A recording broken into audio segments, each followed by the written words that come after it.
muito bem informado. Acompanhe diariamente as notícias mais relevantes da Baixada Santista, acessando o site e redes sociais do Diário do Litoral. Diário do Litoral.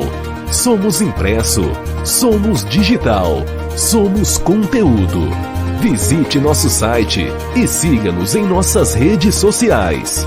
www.diariodolitoral.com.br.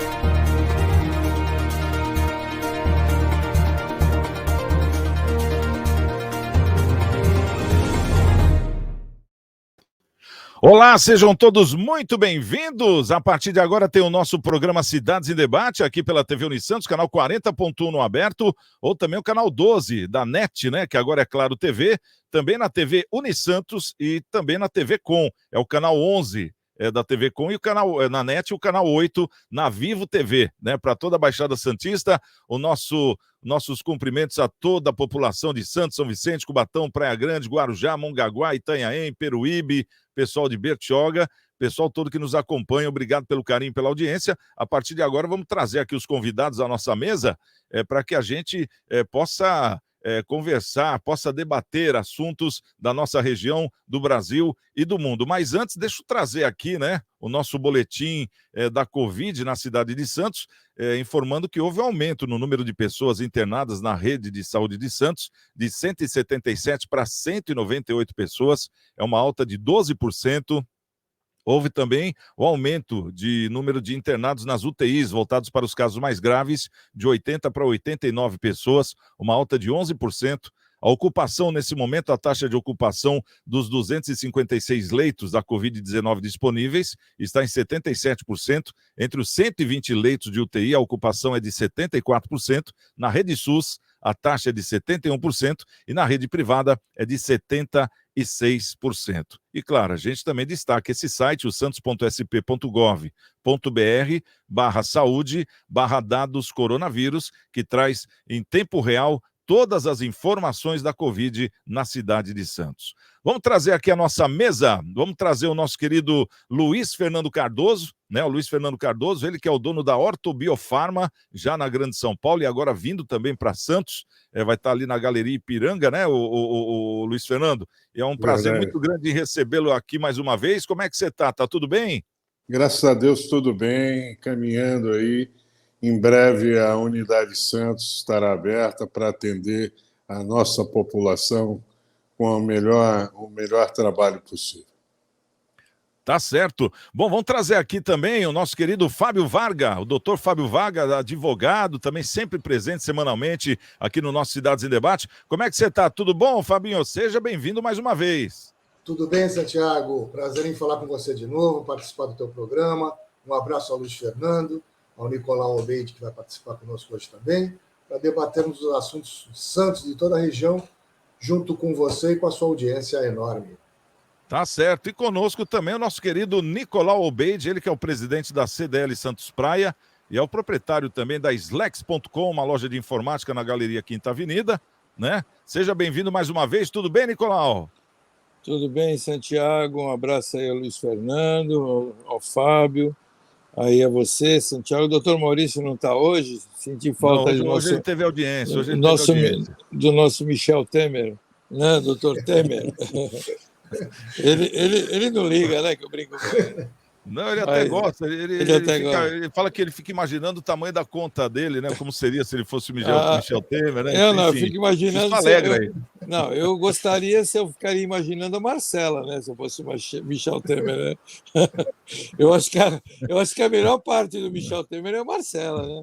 Estamos no ar, hein, Nicolau? Olha o pau de macarrão, que o pau de macarrão da dona Flávia não é de espuma, não, hein? Não pode, não. Mas... Quem não deve, não teme. Mas é um prazer estar mais uma vez aí com você, Santiago, e vamos discutir os assuntos aí da nossa cidade e região.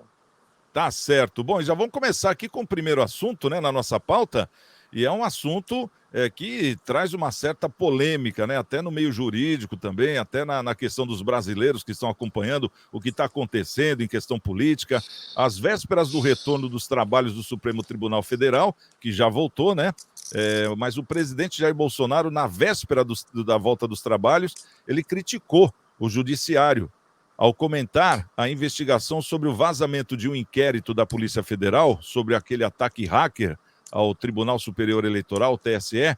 Bolsonaro disse que a justiça tem agido como um partido político. Segundo argumentou o presidente, aquele inquérito que foi revelado por ele naquela segunda live que ele fez sobre esse assunto não era sigiloso. Transformou-se num assunto sigiloso depois da live dele, né? Então a bronca dele é essa, quer dizer, ele falou algo que não tinha sigilo, né, da justiça, e agora ele está sendo interpelado justamente porque é algo que tinha, vamos dizer assim, um segredo jurídico. Bom, como temos aqui um advogado, vamos começar por ele, né, o doutor Fábio Varga. O doutor Fábio, essa argumentação do Bolsonaro procede ou não? Veja, primeiro eu gostaria de informar, Santiago, que a análise aqui que vai ser feita é jurídica, ela não é partidária, ela não é de pessoas, né? O que acontece aí, o que me chama a atenção é que o presidente Bolsonaro, num primeiro momento, quando foi chamado a depor, não se opôs de maneira nenhuma. Ao contrário, disse que iria com o maior prazer e queria cooperar com qualquer tipo de investigação nesse sentido, porque era de interesse dele, como candidato à presidência da República, que essa situação, enfim, que essas dúvidas sobre as urnas eletrônicas fossem sanadas. E aí, no último momento, a coisa mudou. Ele manda um documento ao Supremo Tribunal Federal dizendo que vai exercer o direito dele, a prerrogativa dele. Foi o que causou estranheza, que no primeiro momento não tinha problema, mas no segundo momento ele não mais quis depor. Agora, eu vejo como de vários lados, aí, de vários candidatos, eu vejo isso como mais uma estratégia política do que outra coisa, porque o confronto sempre foi a forma dele, enfim, dele ser. Então, ele gosta do confronto, ele gosta do embate com os ministros do STF. Então, eu acho que é mais uma estratégia política. Agora, o sigilo nesse inquérito ele foi tirado agora, dia 27 de janeiro, pelo Alexandre de Moraes, pelo ministro, no dia 27/1. Foi o sigilo, não há mais sigilo. Agora, naquela altura, naquela live, ele colocou como se o inquérito já tivesse sido finalizado, e, na verdade, ele ainda estava em andamento. Por isso que ele foi convocado para prestar depoimento sobre essa situação. O problema é esse. Eu acho que essa crítica é mais uma estratégia política do que outra coisa nessa situação específica aí. Mas aí, no caso, como era algo sigiloso, o presidente, como é que ele pode obter isso, então? Aí é que está o problema, né, Santiago? Não deveria ter acesso a essa documentação. O problema é que o nosso país é de privilégios, é de quem tem cargo, de quem tem influência, e é cultural isso, né? Quer dizer, a gente vê hoje na Inglaterra, por exemplo, o primeiro-ministro Boris Johnson, né? Que tomou um vinho lá, fez uma festa na pandemia e está arriscado a ser exonerado do cargo. Quer dizer, é cultura diferente, onde se leva mais a sério, onde os privilégios não existem porque ocupa um cargo ou outro. Então, quer dizer, essa é justamente a situação que tá. Por isso que foi instaurado esse inquérito. Justamente e essa questão do primeiro-ministro inglês também, todos que estavam presentes na festa agora estão sendo investigados, não é só ele, né? Então você vê o tamanho da seriedade, né? Realmente. Agora, aqui no Brasil, o pessoal atropela a lei, o pessoal faz o que quer. Eu acho que está faltando, eu até comentei no programa de ontem, está faltando uma reforma, né, jurídica para o nosso país, porque tem muita coisa que já não bate mais. Não bate mais, é um ranço lá do passado, isso, dos privilégios, dos cargos. Quer dizer, isso tem que algum dia acabar, porque senão a gente sempre vai ficar nessa situação. Patinando, né? Complicado. Ô Luiz Fernando, como é que você vê essa situação aqui, o Bolsonaro criticando o judiciário e falando que o judiciário, no caso o Supremo Tribunal Federal, está mais agindo como um partido político do que como um Supremo Tribunal Federal. Você concorda com isso ou não? De certa forma, sim. Em primeiro lugar, eu não sei como pode ter vazado um processo que não poderia ser vazado, seja para o presidente, seja lá para quem for. Se na época ele teve acesso, porque para mim não tinha segredo de justiça. E examinar computador de justiça eleitoral, se precisa segredo de justiça, o negócio deve ser muito feio mesmo. E agora, se fizerem uma investigação com seriedade, com profundeza, todo material digital é passivo de hacker. Tanto é que os Estados Unidos é um dos lugares que tem maior das tecnologias digitais. Eles vivem se protegendo no Pentágono por gente tentando de toda sorte entrar, como já entraram. Eu acredito no papel, eu acredito no voto, na minha concepção. É da caverna, tudo bem, é da caverna. Só que papel está escrito, ninguém vai conseguir alterar. No computador, sinceramente, o que eu assisto, quantas mensagens eu recebo de pessoas que eu não conheço, que têm acesso ao meu telefone, aos meus e-mails, eu, sinceramente, eu não duvido que, para cada voto de alguém que entre na campanha, caia para alguém interessado. Como eu já tive até pessoas comentando sobre isso comigo, eu nunca levei adiante, porque, primeiro, eu não sou advogado, segundo, tem que provar, porque você leva uma situação que pode vir contra você. Então, eu acho que agora parece que o Bolsonaro foi absolvido disso, não sei direito, mas que politicagem, gente transformando a justiça, na minha concepção, em ferramenta de interesses de alguns. Agora, Entendi. quanto ao Bolsonaro, eu acho que ele precisa ter uma assessoria sabe, melhor para pessoas falarem por ele, porque ele é muito impulsivo e ele acaba se prejudicando pelo que ele próprio fala.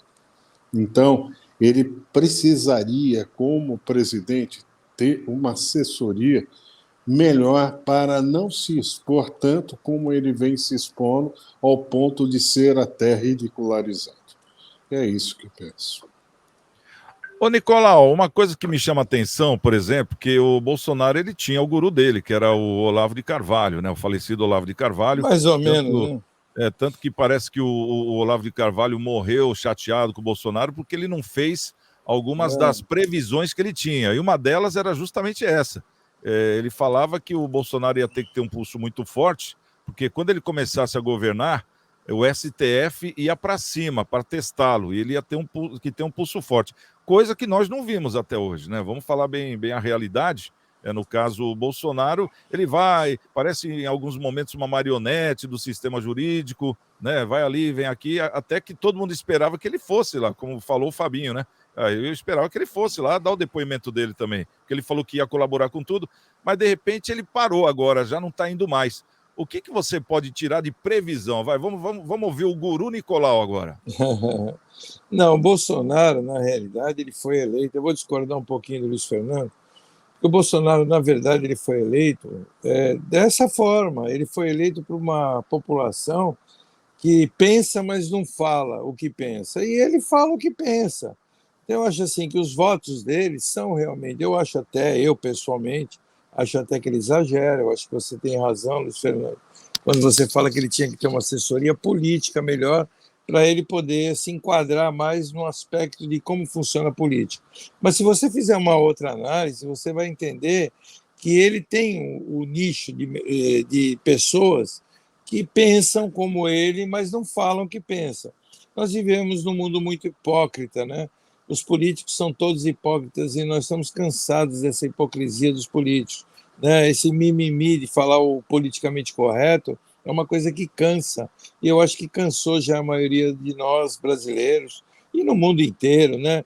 Porque, veja bem, aconteceu recentemente lá nos Estados Unidos, nós tínhamos lá o Trump, que também era meio Bolsonaro, que fala o que pensa, e o Biden era o bom moço, o bonzinho. E agora, recentemente, pegaram o Biden numa câmera desligada, ele falando. Você soube disso, Santiago?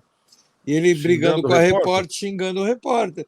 Então, assim, ninguém é bonzinho o tempo todo, 24 horas por dia. E mostrou ali a hipocrisia dele. Então, quem viu aquilo é que a mídia está do lado dele e tal, então dá uma abafada no caso, mas ninguém é bonzinho o tempo todo, nem eu, nem você, nem Luiz Fernando, nem o Fábio, ninguém é bonzinho. Então, todos nós temos o nosso momento de fúria, todos nós temos um momento de que a gente tem vontade de falar as coisas.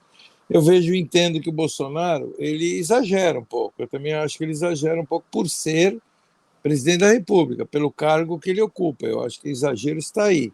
É no cargo que ele ocupa que tem que ser um pouquinho mais moderado, em função não dele, em função do cargo dele. Mas eu entendo que ele foi eleito e a maioria que o elegeu foi exatamente por ele ser desse jeito. É óbvio que ele também está remando contra a maré, contra um monte de organizações que estavam deitados em berço esplêndido aí, se locupletando com tudo isso que está aí, né? Então, quem é que gosta de perder uma mata? Ninguém. E aí ele tem a mídia contra ele, ele tem um monte de coisas contra ele, inclusive o judiciário. Eu acho que ele tem razão de dizer que o judiciário é político, porque os ministros que estão lá, nenhum deles foram colocados lá por meritocracia, porque era um bom juiz ou por funcionários de carreira. Todos foram nomeados por um presidente da República, né? Só do PT tem quantos lá? Tem 18 anos do Lula e tem mais 6 anos da Dilma, acho que se eu não me engano são 6. Eles têm o Lewandowski, o Barroso, tem um monte deles lá. Não, são 7 ministros indicados pelo PT. São 7, então, são 7. Aí tem o Alexandre de Moraes, que é meio maluco, né? Foi indicado pelo Temer, que já era um cara bem radical quando foi secretário de Segurança aqui de São Paulo, e sempre foi meio radical nas atitudes. Então, assim, não se espera muito de diferente, né? E os ataques são grandes, o Bolsonaro revida. E agora você veja que ele tem 2 ministros dele, né, lá nomeados. Se ele conseguir ser reeleito, ele vai colocar mais 2. Mas na Dilma colocaram aquele PEC da Bengala, que foi estendendo o prazo para 75 anos para os ministros, senão já teríamos aí, se não me engano, mais dois aposentados, e o Bolsonaro teria colocado mais 2. Então, à medida que isso vai mudando, politicamente vai mudar a onda da maré a favor ou contra o presidente. É óbvio que existe uma política ali dentro que vai forçar a barra para que o Lula volte, né? Só aquela decisão do Fachin, que até hoje não desceu na minha goela, e acredito aí que na goela de ninguém desceu aquilo, de depois de 5 anos anular processos que foram confirmados em 3 instâncias. E 3 instâncias foram confirmadas. Não foi o Moro que confirmou. O Moro condenou, a segunda instância confirmou, e o próprio STF confirmou. E aí, de repente, o Fachin, numa decisão monocrática, toma a decisão dele de anular os processos, porque sabia que todos os processos seriam prescritos, que nem está prescrevendo agora. Então, assim, e o brasileiro aceita isso passivamente. Isso aí eu escutei nos anos, há 5, 6, 7, 8 anos atrás, quando o Moro estava ainda condenando Lula, que na Itália tinha acontecido naquela Mãos Limpas, né, que era o nome do que aconteceu lá de anticorrupção na Itália, e fizeram a mesma coisa, anular os processos de todos aqueles que foram condenados. Tem uma coisa que fala muito alto, né, o Santiago, né, que se chama, você quer que eu fale em que língua? Tem Money, Massari, qual é a língua que você quer que eu fale? Pila. Pila. Mango. Qual é a outra língua? Mango em Santos, né? Então, agora assim, vamos bater eu queria bater um pix. Que é isso? Então, assim, isso fala muito alto, né? Isso fala muito alto e não adianta. Sabe, outro dia eu vi uma reportagem falando do Lula, de desvios do Lula, falaram em 3 trilhões. 3 trilhões. Gente, eu não sei nem quantos zeros tem, sabe? Eu não imagino, é inimaginável um dinheiro desse, certo? Então, assim, se eu não me engano, foi o Olacir de Moraes, não era o rei da soja, não era ele? Não era esse o nome dele? Olacir de Moraes, rei da soja. Olacir. Olacir de Moraes. Falecido já. Falecido. Ele falava, ele tinha muitas frases interessantes. Uma delas que ele falou assim: eu sou incorruptível. Você sabe dessa, não? Eu sou incorruptível, mas continua tentando. Entendeu? Então, Mais ou menos isso, né? Então, mas continua tentando. Então, assim, não existe ninguém incorruptível. Então, infelizmente, é isso que temos no Brasil, e a corrupção aqui eu acho muito difícil, porque ela é histórica, né? Pedro Álvares Cabral, quando chegou aqui, já deram um espelhinho para os índios, e já estavam corrompendo os índios já para pegar as índias. Então, não dá para a gente dizer que nós não temos uma cultura, né? Quem vinha para o Brasil eram os piores que saíram de Portugal, eram mandados para cá, e nós fomos colonizados por pessoas não muito, vamos dizer assim, republicanas, né? Então é isso aí. Tá certo. Ô, Nicolau, mas é justamente em cima disso que você falou, mas o Bolsonaro foi eleito justamente porque o povo queria uma pessoa que falasse por ele, aquela coisa toda. Até aí tudo bem, porque falar ele fala, até demais. Muitas vezes, como todos nós concordamos aqui, porque eu acho que até pela segurança política dele, já um político que já passou aí por 3 décadas como deputado, como uma série de cargos políticos, então já chega numa certa segurança, porque conhece praticamente tudo lá dentro, né? Então sabe o que pode falar. Mas você não acha que o povo esperava aquele Bolsonaro com mais atitude, não só de papo, mas com atitude mesmo? Porque a gente vê que o governo dele está estagnado, né, entre aspas, né? Claro que a gente vê o agronegócio comendo solto, o Tarcísio fazendo obras com pouco Você dinheiro. viu o superávit né? ontem do Brasil? Você viu a reportagem ontem? Tivemos 703 mil no ano passado de déficit, tivemos 64 milhões de superávit. Gente, o país está mudando. O cara Sim, mas não é você não acha que milagroso. está faltando aquela ação? Porque o povo queria ver mais ação dele, né? O último que fez milagre, pregaram ele na cruz, você sabe disso, né? Há 2000 e tantos anos atrás. Então, assim, ninguém é unânime. Então, é muito difícil. O grande problema do brasileiro é aquele problema que eles acham que vai ter alguém lá que vai resolver a vida de todo mundo. E num país que está instrumentado que nem o nosso, desde Fernando Henrique Cardoso, né, no assistencialismo. E desculpe, né, traduz-se entre parênteses, quando eu falo assistencialismo, vagabundagem. Vagabundagem. Eu sou empresário, eu sei que muita gente vai me criticar por isso que eu vou falar, mas vagabundagem, porque eu estou para ver povo vagabundo que nem nós temos no nosso país, que gosta de viver de assistencialismo, gosta de viver me dá, eu quero isso, eu quero aquilo, é Bolsa Gás, é Bolsa... O próprio Lula foi um que criticava, que falava que qualquer dia vai ter Bolsa Motel. E ele é o primeiro a fazer isso, Bolsa Família. Sabe, Bolsa Família, eu acho que é um plano de governo muito bom para aquelas famílias que estão passando por uma situação muito crítica, como tem no Norte e Nordeste. Porque eu não acredito em São Paulo situações críticas. Né? Em São Paulo ninguém passa fome. Com um bom prato, a R$1, ninguém passa fome. Agora, situações que nem tem Norte e Nordeste. Agora, 17 anos de Bolsa Família, 17 anos sustentando pessoas, desculpe, né? Isso não existe. Não existe um programa de governo com início, meio e fim. Não existe isso aqui. Aqui vamos mudar porque politicamente interessa, porque vai votar em mim. Então, desde Fernando Henrique começou assim, é assim que vive. E o brasileiro gosta disso, se acomodou, criamos gerações de gente acomodada. Nós estamos aqui com um programa aqui na CDL, desculpe me alongar um pouquinho, Santiago, mas nós estamos com um programa aqui na CDL de caça-talentos. Você precisa ver a dificuldade que a gente tem para arrumar mão de obra, arrumar pessoas para trabalhar, não consegue. Eu coloquei 3 aqui na minha loja para trabalhar recentemente, com 3 dias de trabalho, um veio falar que o horário para ele está atrapalhando um pouquinho a faculdade dele, coisas que foram discutidas lá na entrevista. Então, assim, coisas que você discute antes com a pessoa, é porque não quer, não gosta, não quer trabalhar, quer achar o quê? Vai procurar um emprego de vice-presidente numa multinacional, de repente está lá nos classificados, né? Com uma Ferrari de carro e com um salário de R$50 mil.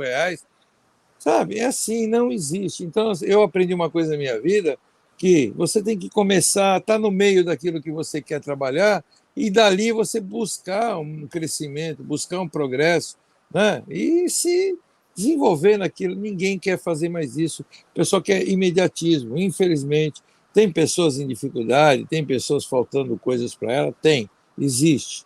Né? Vamos tirar o joio do trigo. Mas existe muita gente que só pensa no me dá, me dá, me dá, me dá, e infelizmente nós estamos criando gerações assim. E o país fica esperando que um presidente da República vá lá e faça um milagre, resolva a vida dele. Ninguém vai resolver a tua vida. Tem uma célebre frase do Kennedy, né? Que vocês sabem qual que é, né? Não pense o que o seu país pode fazer por você, e sim o que você pode fazer pelo seu país. E essa é a frase que a gente tem que pregar. É isso que a gente tem que pregar. O Luiz Fernando é empresário, sabe bem como é duro ficar aqui, né? O Luiz Fernando atrás de um balcão, esperando de porta aberta, esperando o cliente entrar. Meu avô já falava, cliente e ladrão não marca hora, então tem que ficar lá na loja esperando. E a gente está aí, trabalhando, batalhando, ficamos aí 90 dias com o shopping fechado, um monte de loja fechada, e estamos aí aguentando. E tivemos o que de isenção de imposto? Nada. O que o governo produz? Nada. O que uma prefeitura produz? Nada. O que o governo do estado produz? Nada. Eles só tomam da gente. Quem produz sou eu, Luiz Fernando, Fábio, você. A gente é que produz, a gente é que está aí, né, gerando emprego, produzindo, fazendo a indústria vender mais, porque a gente revende da indústria, e é isso aí. Agora, o governo se coloca numa posição de que parece que eles são os supremos, né? E são tudo chupim, é bando de chupim. É isso que ainda bem que eu não estou ao vivo, aí senão os caras iam mandar o camburão me pegar. Mas se quiser, a gente põe o chat ao vivo. Ô, Fabinho, fala para mim, o Bolsonaro, você esperava mais atitude dele, não conversa, mais atitude ou não? É isso que eu queria falar. Eu acho que você tocou num ponto importantíssimo aí, Santiago. Porque não é questão de ação ou atitude, é uma questão. Para mim, me parece o seguinte: 58 milhões de pessoas depositaram uma confiança muito grande no presidente. Foram 58 milhões de votos, não é pouca coisa. Então, o que se esperava num primeiro momento? As pessoas estavam cansadas daquele governo PT, da maior história de corrupção desde sempre, quer dizer, as pessoas não aguentavam mais aquilo, era todo dia no noticiário, nos jornais, os escândalos, as malas, as propinas, os desvios. Quer dizer, então, as pessoas queriam uma mudança efetiva. Concordo com o Nicolau quando ele fala que não é o governo, um presidente que vai mudar o país, mas sim o seu próprio povo. Mas a expectativa era de uma mudança, vamos dizer, até radical, para que isso fosse varrido da nossa história. Só que no caminhar desse governo, desde 2019, lógico, não foram só erros, tiveram acertos também, mas quando você fala em expectativa, eu entendo que a leitura que eu faço é de que não poderia ser, por exemplo, incitar a violência contra instituições, contra a democracia, polarizar. Isso eu acho que ele falhou em muito.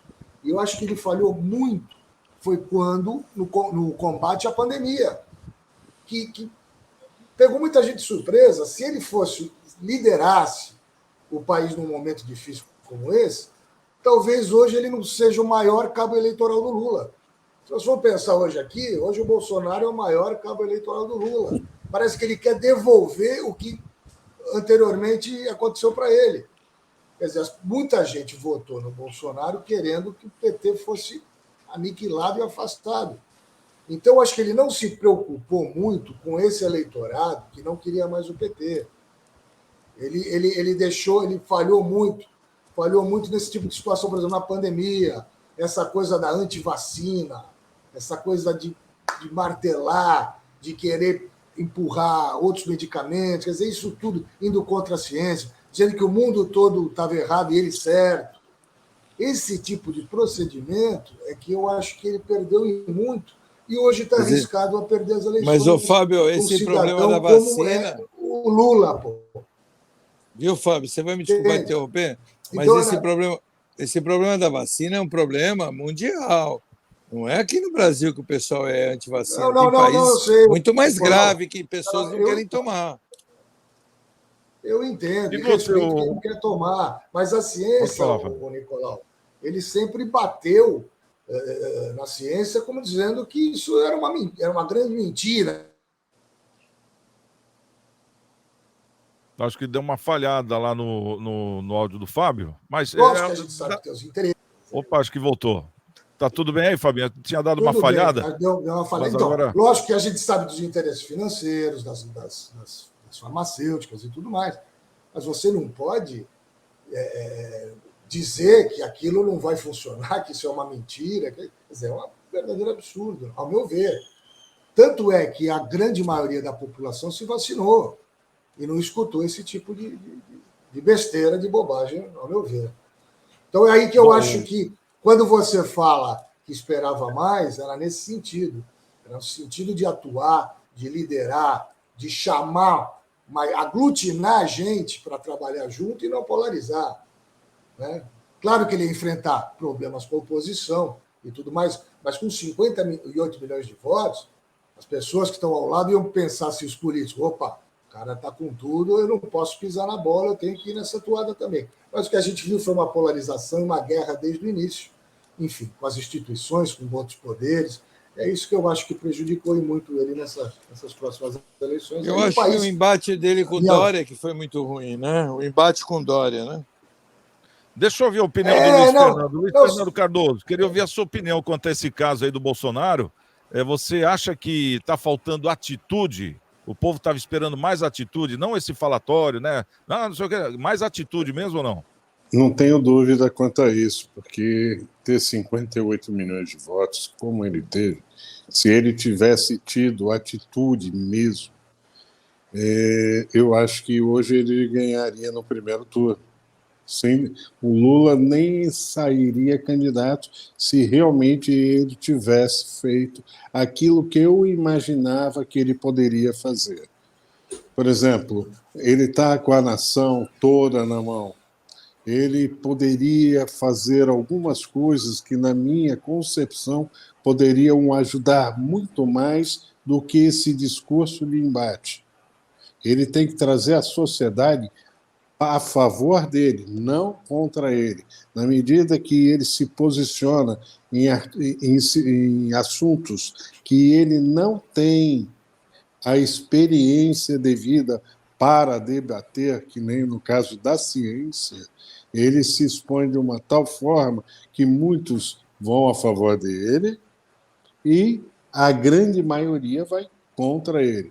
Ele se expôs, nesse caso, dessa questão das vacinas, na questão de uso de máscara, ele se expôs na exposição em aglutinação, ele se expôs com seus assessores em caminhões, em várias situações onde que a imagem dele, para muitos, foi boa, mas para a grande maioria, desastrosa.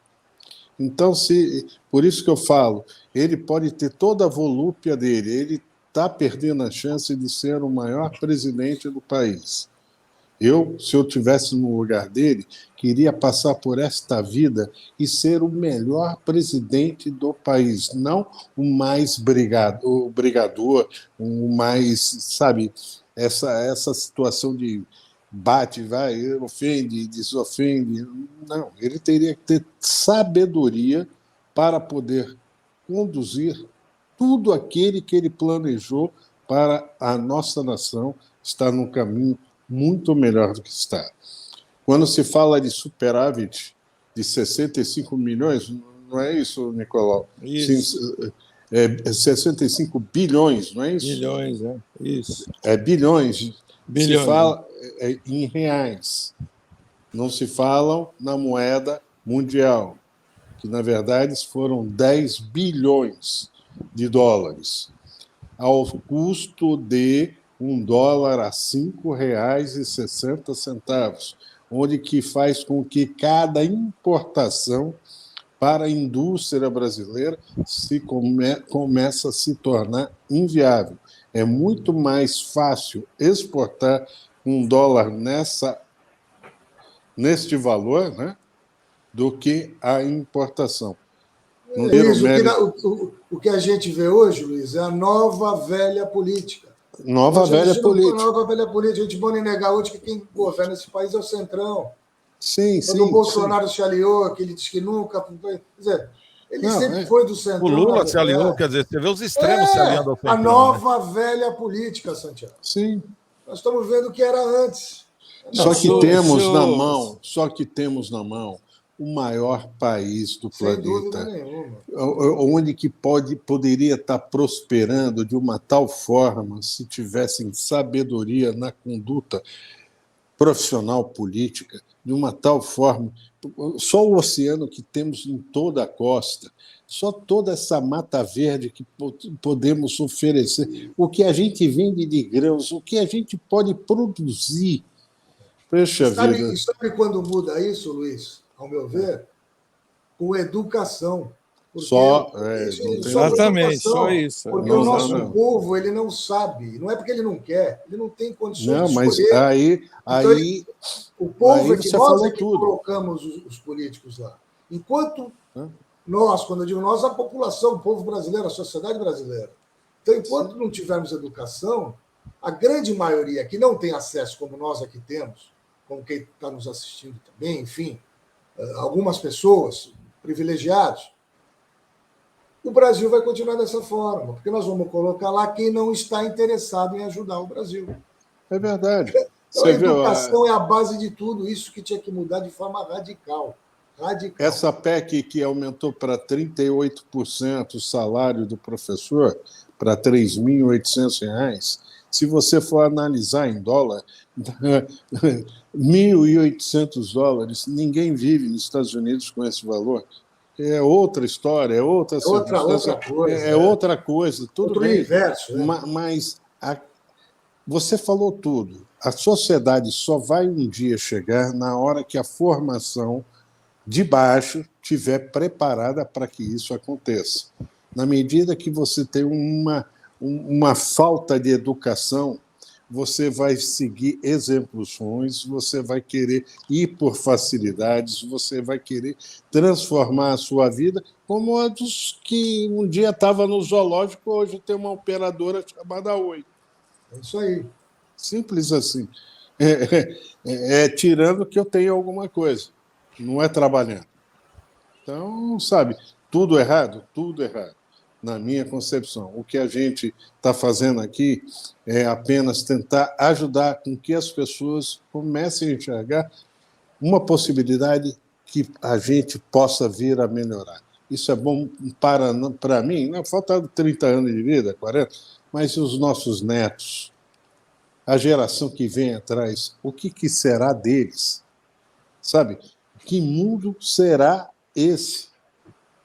Essa geração hoje, com esse ensino continuado, vai fazer o quê? Crianças de 10 anos de idade que não sabem ler nem escrever, advogados aí que não conseguem passar na OAB, que são reprovados na primeira fase na redação. Gente, o que você falou, a Coreia do Sul investiu durante 30 anos em educação e era um país que há 30, 40 anos atrás era inferior ao Brasil. Vê o que é a Coreia do Sul hoje. Investir em quem? Professores, educação, mas investir seriamente, não ensino continuado, que se faltar 70% ainda passa de ano. Professor, para reprovar um aluno, ele tem que justificar em 200 relatórios. Onde é que já se viu isso?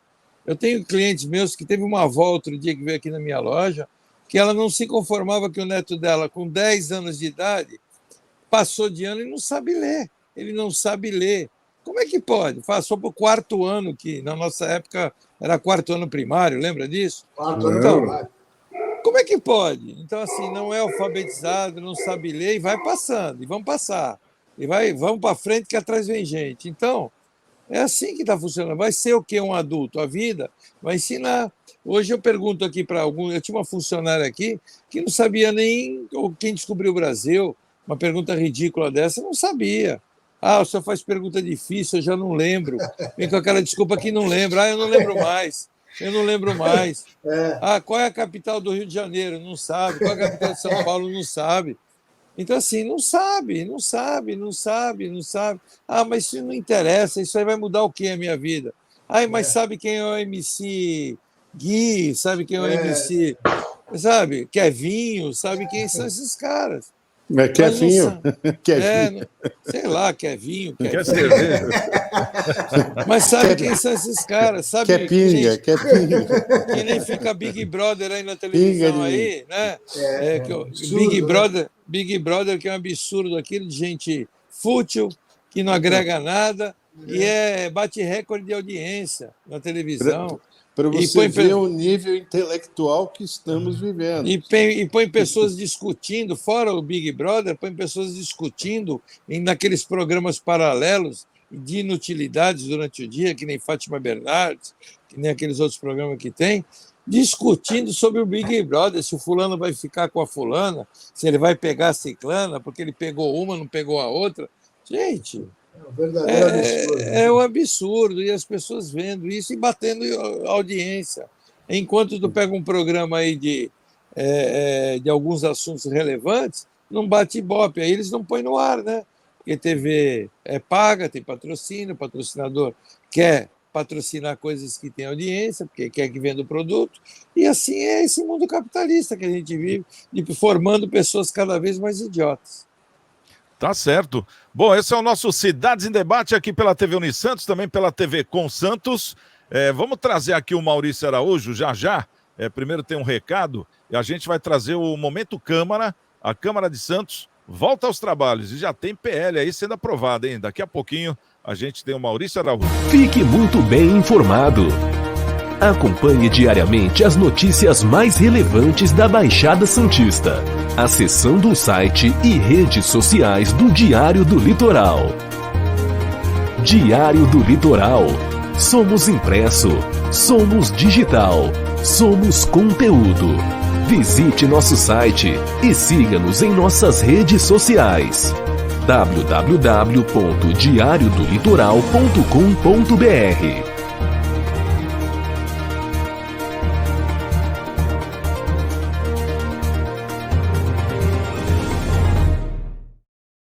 Bom, estamos de volta no nosso Cidades em Debate. Maurício Araújo trazendo o Momento Câmara. Santiago Pérez, tudo bem? Olha lá, Santiago, agora retornamos com a Câmara Municipal de Santos, que depois do recesso, ontem, teve uma sessão bem movimentada, com vários projetos de lei lá discutidos, e alguns que me chamaram a atenção. É um projeto de lei que estabelece a proibição, veja bem, proibição da circulação de veículos de transporte de passageiros no município quando constatar qualquer irregularidade no funcionamento do equipamento de acessibilidade. Para quem não sabe ou não viu ainda, né, os ônibus aqui de Santos, alguns ônibus aqui de Santos, possuem uma plataforma elevatória, né, na porta para cadeirante poder embarcar. Tá? Então agora eles estão discutindo lá um projeto de lei proibindo que esse ônibus circule quando essa plataforma não estiver funcionando, tá? Bom, vamos ver se isso vai pegar, né? Porque a gente vira e mexe e vê ônibus aí que não consegue embarcar cadeirante, tá? E aí um outro projeto de lei também interessante, no meu ponto de vista, é um projeto de lei que institui a obrigatoriedade de publicação das relações dos medicamentos que são distribuídos gratuitamente na prefeitura, tá? Então essa relação de medicamentos gratuitos deve ser divulgado no portal da prefeitura, né? E fornecendo local, quantidade e relação de medicamentos. Então é uma discussão interessante também isso daí, porque muitas vezes você precisa de um remédio, né, que o médico do posto passa, né, do atendimento municipal passa, e você vai lá na farmácia do posto de saúde e não tem um remédio. E eles não sabem indicar se tem na outra farmácia, se não tem esse controle, né? Muitas vezes você precisa ficar indo de posto em posto procurando ver se você acha o remédio. Então, se você tiver o controle do estoque virtualmente disponível, né, num portal lá da prefeitura, vai facilitar bastante para os usuários, que principalmente as pessoas que fazem uso de medicamento contínuo, né? E aí podem já saber onde que tem aquele remédio quando necessitar. Então, 2 projetos bacanas aí, direcionado para um público que mais necessita de atenção, né? O pessoal que precisa andar de transporte público, que são os cadeirantes, e as pessoas que necessitam do uso contínuo dos remédios, que ficam peregrinando de farmácia em farmácia até encontrar o remédio, tá bom? É isso aí, Santiago, um grande abraço! Tá aí o nosso Momento Câmara com Maurício Araújo. Vamos perguntar aqui para o nosso querido Nicolau Obeid, essa primeira notícia aqui dos ônibus, né? A Câmara retornando, né, aos trabalhos, depois do recesso, e já lançam uma PL que proíbe a circulação de ônibus com aquele equipamento de plataforma elevatória para cadeirantes. Se não estiver funcionando em perfeito estado, aí o ônibus não pode circular. Como é que você vê isso, Nicolau? Eu vejo o óbvio, né? Isso é o óbvio. Eu acho que precisaria criar uma lei à Câmara para uma coisa que é uma obrigação da empresa. Se ela presta um serviço, esse serviço que é prestado precisa ter aquela plataforma que é para o cadeirante, a troco de que, né, vai circular um ônibus, né, faltando um pneu, faltando o câmbio quebrado, sem porta farol, não fecha. a porta não fecha.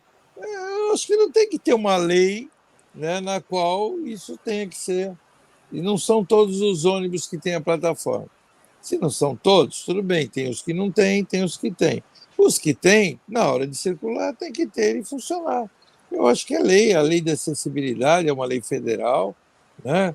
Como alguns prédios que têm escada tem que ter o elevadorzinho, aquele pequenininho, como shopping tem que ter, como qualquer local público hoje tem que ter acessibilidade. É uma lei que existe federal para isso. Não faz sentido criar uma outra lei na qual obrigue os, sabe? Desculpe os vereadores, meus queridos vereadores, tomem atitude, fiscalizem os seus prefeitos, que eu acho que é obrigação do vereador, e criem leis que realmente tenham façam sentido para a população e que possam beneficiar. Criar uma lei do óbvio, né? Inventar a roda já foi inventada há muito tempo. Eu entendo dessa forma. Essa questão está até acho que já está até no contrato, né, da prefeitura com a aviação. É o mínimo. Não faz sentido, a né? obrigatoriedade de um ônibus por linha que tenha pelo menos a plataforma. E se esse ônibus não estiver funcionando, então, quer dizer, não está cumprindo, né? Mas isso tudo, Fábio, é porque muitas reclamações estão chegando lá no gabinete dos vereadores nesse quesito. Então, quer dizer, como é que nessa hora tem que fazer funcionar? Tem que lançar o melhor da mesma coisa, como diz o Nicolau, né? A mesma lei. Eu concordo número, gênero e grau com o Nicolau. Quer dizer, a plataforma é uma parte do coletivo, do transporte, que já está implícito como outra qualquer, como uma porta, como uma janela, como um câmbio, enfim, como uma parte mecânica. Quer dizer, isso nós já passamos há muito o tempo em que, olha, precisa ter acessibilidade, pois isso já está mais do que discutido e mais do que óbvio que tem que haver, porque os direitos das pessoas especiais são iguais aos nossos. Enfim, quer dizer, é mais do mesmo. É como o Nicolau bem falou aí, não há necessidade de você fazer um projeto de lei de uma coisa que é óbvia, que precisa já estar naquele transporte coletivo. Quer dizer. Agora, o que você falou também tem o viés político, tem a reclamação, aquela coisa toda, então o que se faz? Vou fazer um projeto de lei. Quem é o autor do projeto? Sou eu aqui. Quer dizer, tem isso também. Mas que é o óbvio que precisa estar funcionando, precisa. Não tem nem o que dizer. Né? Ô Luiz Fernando, essa questão aí do transporte para pessoas que tenham comorbidades, né? É um quesito já muito antigo. Inclusive, teve também, que essa eu até concordei, uma lei que era para fazer um padrão dessas rampas de esquina, né? Que até agora também não foi cumprido. Como é que é esse negócio? O cara faz a lei, lança a lei, dita a lei, é escrita, é aprovada e de repente não aparece. Essa aí seria mais uma? Eu não tenho dúvida, porque se tem um contrato entre a empresa e a prefeitura, já deve prever que os veículos devem estar dentro da conformidade aprovada e que, se não tiver, não deve circular. E se circular, for pego por um usuário tem que ser advertido e sancionado, multado, sabe? Tem que ter alguma coisa que a pessoa, o dono da empresa, sinta no próprio bolso para que ele não cometa esse tipo de absurdo. Porque agora eu preciso de uma lei para dizer que não pode, se já está num contrato firmado, onde que a pessoa oferece um serviço público adequado àquilo que foi contratado. Então, não tem sentido para mim essa lei. Eu acho que os vereadores estão brincando de legislar. Você falou uma coisa importantíssima aí, Luiz. Porque essa lei deveria ter o quê? Um quesito de multa. Né? Já que não está sendo cumprida, então reformulamos aqui uma PL e vamos, a partir de hoje, multar consultar o contrato que circular sem a devida manutenção na plataforma. Aí tudo bem. Né? Exato. Mas não é isso Por que foi quebra feito. de contrato. Coisa. Existe uma quebra de contrato aí. Tá? É a mesma coisa. Eu oferecer um medicamento meu sem o número de cápsulas dentro do pote que está escrito lá, sabe? Isso você está lesando. Agora, o que eu quero que a população use a ferramenta, que às vezes ela usa para coisa errada, que é o seu celular, que fotografe, que vá para... Existe a Defensoria Pública para cobrar isso, sabe? Denunciar isso. Ver os órgãos que realmente defendem o cidadão, porque é Ministério Público, sabe? Fazer com que a empresa seja penalizada, seja com advertência ou com multa, porque se ele me oferece um contrato onde que vai falar o serviço a ser executado, que assim seja.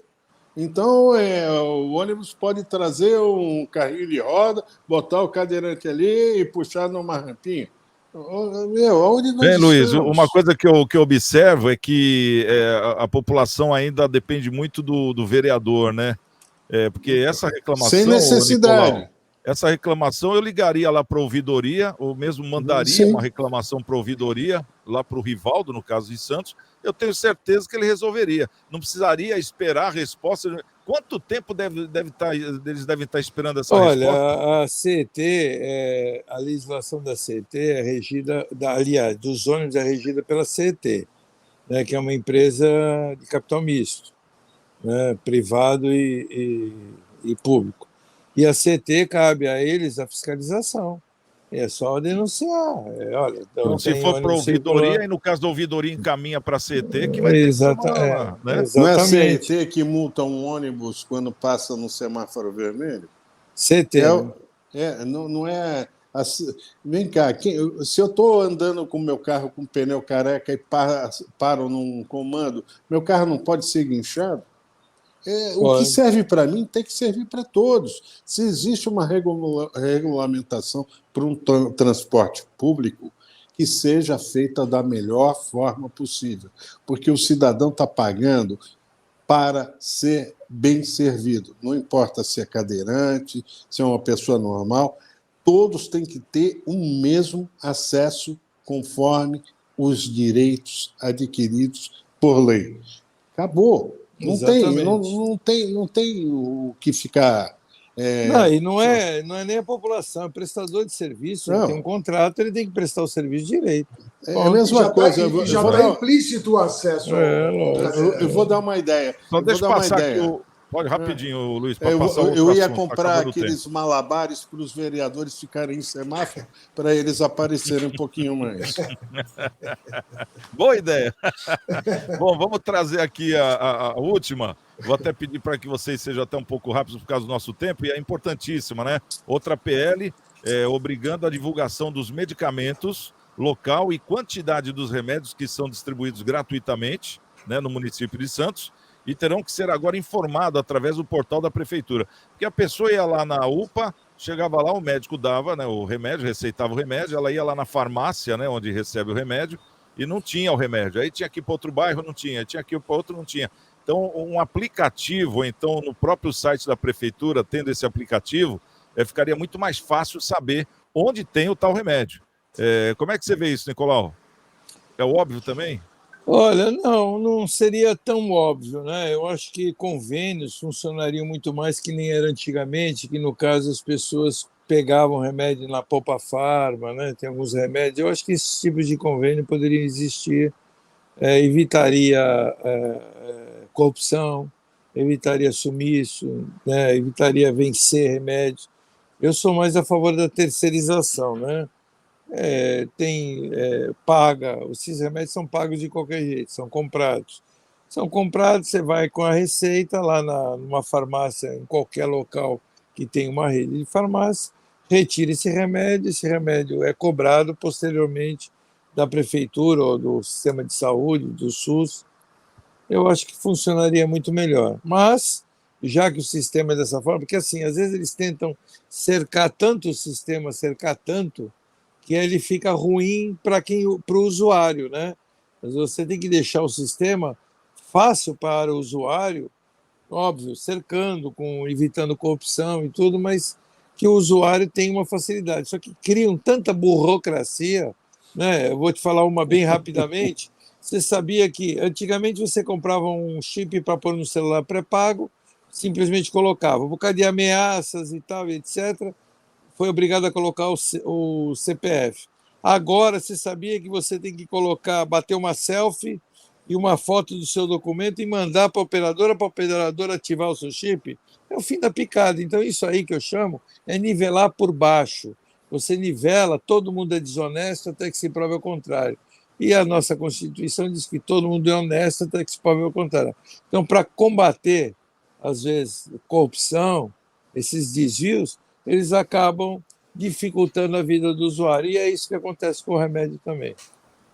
Ô Luiz Fernando, que é a sua área essa, consegue falar em 1 minuto sobre esse assunto?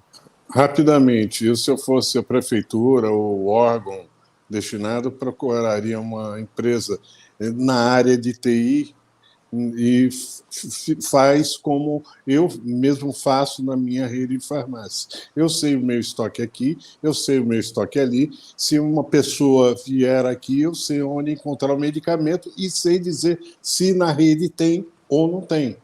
É simples assim. Existem empresas como a Concentra, excelentes empresas, que podem fazer esse monitoramento prático, onde que a pessoa não perca seu tempo indo que nem cego por aí tentar achar aquilo que foi prescrito. No ato da prescrição, a pessoa já sabe aonde poder encontrar, é tudo que ela precisa para facilitar. O caso do convênio é importante desde que exista seriedade, não no fornecimento, mas no recebimento, porque muitas empresas vendem e acabam passando 6, 8, 9 meses sem receber aquilo que forneceu. Bom, só para a gente encerrar, vou fazer aquele pedido, Ana Costa 74, Igreja Coração de Maria, pessoal arrecadando alimentos, também produtos de higiene pessoal, né? Muito importante, eles estão precisando, naquela nossa campanha de arrecadação de alimentos. Caso você tenha o que doar, mas não tem como levar, o telefone é esse, 3222, com a Bebeca, que ela manda uma equipe para ir buscar na sua casa, tá certo? Igreja Coração de Maria, ali na Ana Costa 74, ao lado da Calunga. Bom, quero agradecer a presença do Fábio Varga, o doutor Fábio Varga, também o nosso querido Luiz Fernando Cardoso, da Orto Biofarma, e o nosso querido Nicolau Obeide, da CDL Santos Praia, e principalmente a você, pela audiência, e amanhã estaremos de volta no nosso Cidades em Debate. Estamos com Deus, amanhã quem chegar primeiro espera o outro. Até lá.